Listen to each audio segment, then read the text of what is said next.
Ангур Иванович, ваши дети ходят в абхазскую школу, знают абхазский язык? В силу своей занятости, общественной, политической деятельности, у меня мало получается уделять времени своим детям. Они у меня маленькие еще.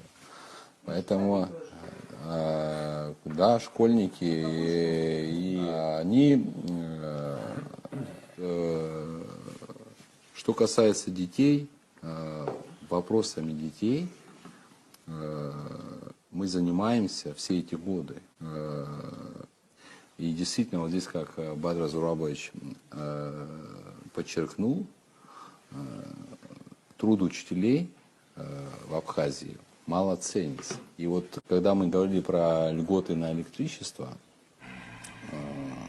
вот про силовиков было сказано, не было сказано про судейский корпус. Вот судейский корпус, например, имеет льготы на оплату электроэнергии.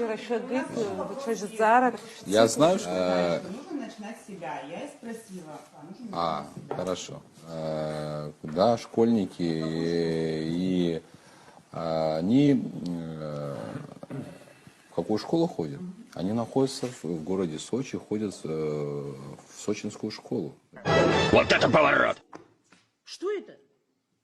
Я, может, плохой патриот, я, может, плохой депутат. Спасибо, и я покину этот зал.